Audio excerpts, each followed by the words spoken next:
کی چوتھی لہر ہر گزرتے دن کے ساتھ خطرناک، مہلک وبا سے مزید 120 اموات، 24 گھنٹے میں 4191 نئے کیس رپورٹ۔ NCOC کے مطابق ملک بھر میں مثبت کیسوں کی شرح 6.83% رہی۔ پنجاب میں کورونا کیسوں کا پھیلاؤ تیز ہونے لگا۔ 11 اضلاع میں لاک ڈاؤن اور پابندیوں کے حوالے سے نوٹیفیکیشن جاری۔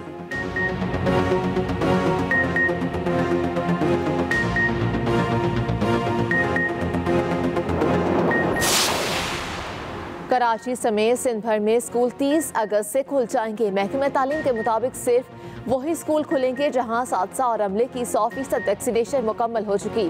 اسکولوں میں تدریسی عمل ہفتے میں 6 دن جاری رہے گا، 3 دن ایک شفٹ جبکہ 3 دن دوسرے شفٹ کی کلاسیں ہوں گی۔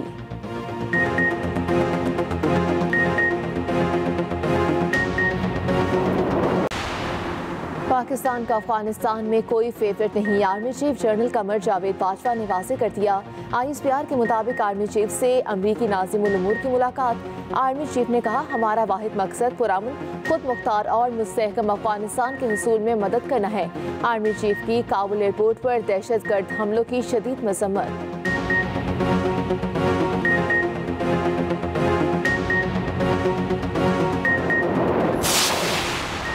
پاکستان کا امن افغانستان سے وابستہ ہے۔ افغانستان کے حالات کا پاکستان میں براہ راست اثر پڑتا ہے۔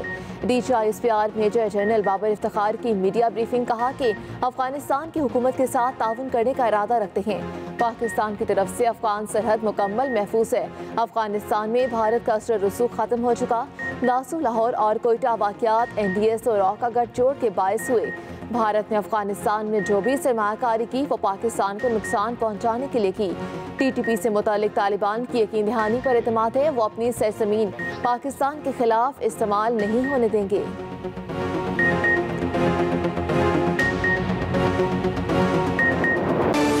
السلام علیکم ناظرین، آپ دیکھ رہے ہیں پروگرام دا ریویو کامران یوسف اور شہباز رانا کے ساتھ۔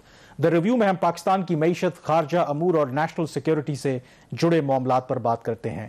آغاز کریں گے ہم افغانستان کی صورتحال سے۔ وہاں پر ایک تبدیلی ظاہر ہے کہ 20 سال کے بعد دوبارہ افغان طالبان میرے خیال میں حکومت بنانے کو ہیں۔ یہ تبدیلی تو آئی ہے، لیکن اگر ایک تبدیلی یا حالات ابھی تک نہیں بدلے تو وہ وہاں پر سیکیورٹی سچویشن ہے۔ کل ہم نے دیکھا کہ ایک خون کی ہولی کھیلی گئی وہاں پر جب کابل ایئرپورٹ پر 2 دھماکے ہوئے، جس کے نتیجے میں کئی ہلاکتیں ہوئیں، امریکی فوجی بھی ہلاک ہوئے، اور اس کے بعد جو صورتحال ہے وہ بڑی انسرٹن ہے۔ اس سے پہلے کہ اس کی جو امپلیکیشنز ہیں اس پر بات کریں تو آج Shahbaz DG ISPR major general Babar Iftikhar نے بھی ایک اہم پریس کانفرنس کی، اور اس کا جو سارا فوکس تھا وہ افغانستان کے اوپر تھا۔ آغاز اس لیے کر رہے ہیں کیونکہ اس کے اندر کچھ اہم ہائی لائٹس ہیں جس سے ایٹ لیسٹ یہ اندازہ ہوتا ہے کہ پاکستان کی جو فیوچر ڈائریکشن ہے افغان پالیسی کو لے کر کے کیا ہو سکتی ہے۔ اس کے اندر ایک جو چیز ہے کہ افغانستان کے اندر اس وقت سیکیورٹی کی حالات جو ہیں وہ انسرٹن ہے، ایک آپ کہہ لیں کہ خوف کی فضا ہے، لیکن DG ISPR کے مطابق جو پاک افغان بارڈر ہے اس میں جتنی جو کراسنگ پوائنٹس ہیں ادھر جو حالات ہیں وہ بہت نارمل ہیں۔ انہوں نے یہ بھی کہا کہ 15 اگست جب کابل کا فال ہوا تو اس کے بعد پاکستان نے جو اپنے ریگولر ٹروپس ہیں وہ موو کیے، جو 17 جو سرٹیفائڈ یا ڈیزگنیٹڈ کراسنگ پوائنٹس ہیں تاکہ سیکیورٹی کو بہتر بنایا جا سکے، اور ان کے مطابق ابھی تک وہاں پہ کوئی انٹوورڈ انسیڈنٹ نہیں ہوا۔ 90% وہ کہہ رہے ہیں جی بارڈر جو ہے ہمارا وہ فینس ہو چکا ہے۔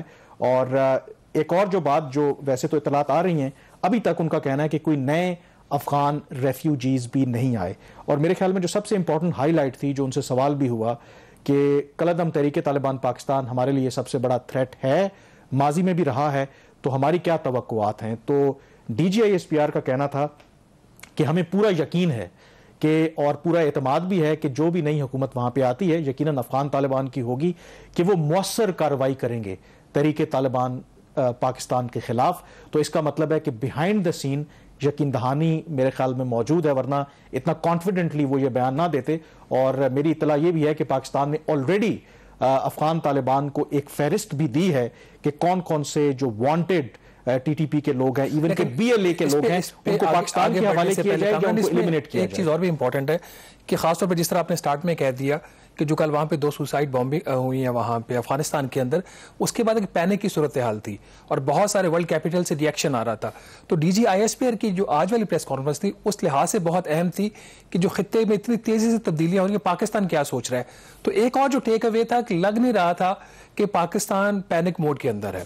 جو پاکستان کی اس وقت پوزیشن جو لگ رہی ہے D G I S P R کی پریس کانفرنس سے کہ وہ جو چیزیں بائی اینڈ لارج وہ پاکستان کی کیلکولیشنز کے مطابق ہی ہو رہی ہیں. تو دس از ویری امپورٹنٹ. میرے خیال میں بالکل ایٹ لیسٹ تاثر تو یہی ملتا ہے. اور پاکستان جو ان کی پریس کانفرنس سے یہ بھی پتہ چلا کہ پاکستان ہر طرح کی جو صورتحال ہے انہوں نے یہ اس امکان کو رول آؤٹ نہیں کیا کہ افغانستان میں جو کچھ ہو رہا ہے اس کا جو نیگیٹو امپیکٹ ہے وہ پاکستان کے اوپر آ سکتا ہے. لیکن ساتھ ہی ساتھ ان کا یہ بھی کہنا تھا کہ پاکستان پریپیئرڈ ہے کسی بھی صورتحال سے نمٹنے کے لیے، اور جو بھی بارڈر میکنزم بنایا گیا ہے وہ اسی لیے بنایا گیا ہے کہ اس کا جو سپل اوور امپیکٹ ہے وہ کم سے کم ہو. اور اس کے اندر ایک اور جو امپورٹنٹ 2 پوائنٹس ہیں، پھر آگے ہم بڑھتے ہیں، اس میں ان سے جب سوال ہوا کہ کیا افغان طالبان کی جو بھی ان کی ملٹری قیادت ہے ان سے کوئی رابطہ ہے، تو ان کا یہ کہنا تھا کہ ابھی تو وہ گورنمنٹ بنی نہیں ہے. جب گورنمنٹ بنے گی تو گورنمنٹ ٹو گورنمنٹ لیول پہ جس طرح پاکستان نے پچھلی حکومتوں کو آفر کی کہ ہم ان کو سیکیورٹی مدد فراہم کرنے کے لیے تیار ہیں، ان کی افواج کے لیے کام کرنے کے لیے ٹریننگ کرنے کے لیے تیار ہیں، تو یہ سہولت جو ہے اگر جو فیوچر میں گورنمنٹ آتی ہے افغان طالبان کی کیوں نہ ہو ان کو بھی یہ سہولت میسر ہوگی. اور دوسرا انہوں نے یہ بھی کہا کہ جو بھی مستقبل میں گورنمنٹ آ رہی ہے تو توقع ہم یہ کر رہے ہیں کہ کوارڈیل ریلیشن شپ، یعنی کہ ہمارے ان کے ساتھ اچھے تعلقات ہوں گے. اور ایک اور جو امپورٹنٹ سوال میرے خیال میں جو ہم بات بھی کرتے رہے کہ اگر افغان طالبان وہاں پر اسی طرح کا نظام لاتے ہیں جو پہلے وہ لائے تھے اس کا پاکستان پر بھی امپیکٹ ہو سکتا ہے. تو انہوں نے یہ کہا کہ پاکستان پر اس کا کوئی اثر نہیں ہوگا کیونکہ پاکستان کا جو آئین ہے وہ پہلے ہی جو پاکستان کے قوانین ہیں وہ قرآن اور سنت کے مطابق ہیں، تو پاکستان پر اس کا کوئی اثر نہیں ہوگا. ہم امید کرتے ہیں کہ ایسا ہی ہو، کیونکہ اگر آئین تو ہمارا 1973 سے بنا ہوا ہے، اس کے باوجود جو ٹرائبل ایریاز تھے جو مرج ہو گئے اب کے پی کے میں، وہاں پہ ایک بہت بڑی ایک تحریک بن کے ابھری تھی اور پھر ملٹری آپریشنز کرنا پڑتے ہیں. اس کہنے کا مقصد یہ ہے کہ پاکستان ابھی تک کانفیڈنٹ لگ رہا ہے کہ اگر جو بھی وہاں پر حالات ہوتے ہیں، جو بھی گورنمنٹ بنتی ہے، اس کا امپیکٹ ہمارے پہ. لیکن کامران جو کل اٹیک ہوا ہے واپس اسی پوائنٹ کے اوپر 100 سے زیادہ افراد کی وہاں پہ ہلاکتیں ہوئی ہیں جس میں 13 امریکن سروس مین بھی تھے.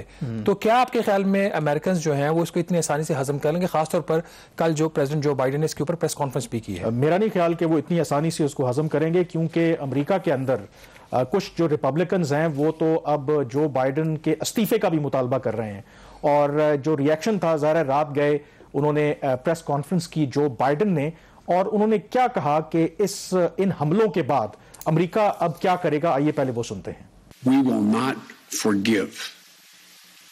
We will not forget. We will hunt you down and make you pay.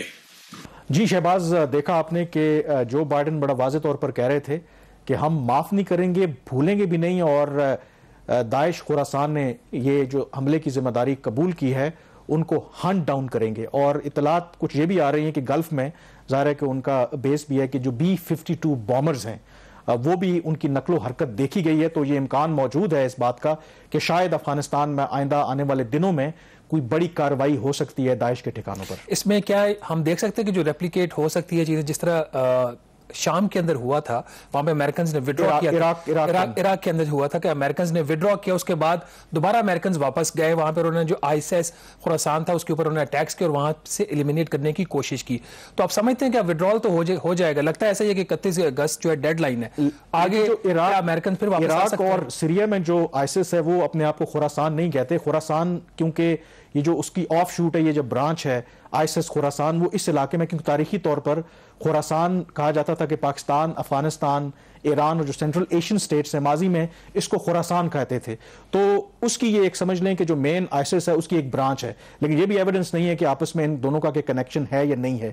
اب جو آپ نے حوالہ دیا کہ بالکل عراق میں ایک دفعہ جب کمپلیٹ وڈرا کر لیا US اور باقی فورن فورسز نے، تو ISIS وہاں پر دوبارہ سے منظم ہوئی، بلکہ 1/3 جو عراق کا علاقہ تھا اس پر قبضہ کر لیا. جو ابو بکر البغدادی تھے ISIS کے چیف، انہوں نے باقاعدہ طور پر وہاں پر جو بھی خلافت ہے اس کے قیام کا اعلان کر دیا، اور دوبارہ سے امریکہ کو ایک 79 ملکوں کا ایک کولیشن بنانا پڑا. واپس انہوں نے بھیجا عراق میں، انہوں نے ISIS کو ڈیفیٹ کیا اور تب جا کے سٹیبلائز ہوا. کیا افغانستان میں ایسا ہوگا؟ I think it is too early given the fact کہ جو ISIS خراسان ہے اس کی شاید وہ اسٹرینتھ ابھی اتنی نہیں ہے. پہلے کہا جاتا تھا کہ شاید ان کے 2000 کے قریب فائٹرز ہیں, اب کہا جا رہا ہے کہ کوئی 500 سے 1000 کے قریب ہیں.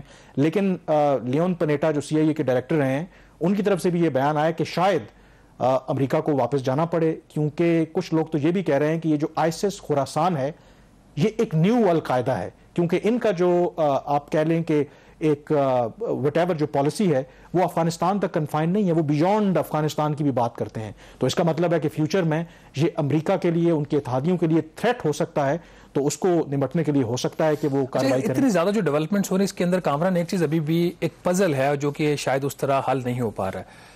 جو افغان طالبان ہیں اور امریکنز ہیں ان کے درمیان ابھی بھی ایک بہت ہی کوارڈیل ریلیشن تو ہم اس کو نہیں کہہ سکتے, they are fighting against each other, لیکن ایک خاص قسم کی سپورٹ ٹیسٹلی کہیں نہ کہیں سے طالبان کو بھی مل رہی ہے اور طالبان کی طرف سے جو امریکن فورسز ہیں ان کو بھی مل رہی ہے. اس کے پیچھے کیا کہا؟ دیکھیں, ایک تو اس کی وجہ یہ ہے کہ دوحہ میں جو ڈیل ہوئی تھی اور اس کے علاوہ ان کی آپس میں جب روابط ہوئے تو باقاعدہ ایک ظاہر ایگریمنٹ تھا. تو جو آپ ذکر کر رہے ہیں, دیکھیں کہ ایئرپورٹ کی جو انٹرنل سیکیورٹی ہے وہ اس وقت امریکی افواج کے پاس ہے, جو آؤٹر لیئر ہے, جو آؤٹر سیکیورٹی ہے وہ افغان طالبان کے پااس ہے.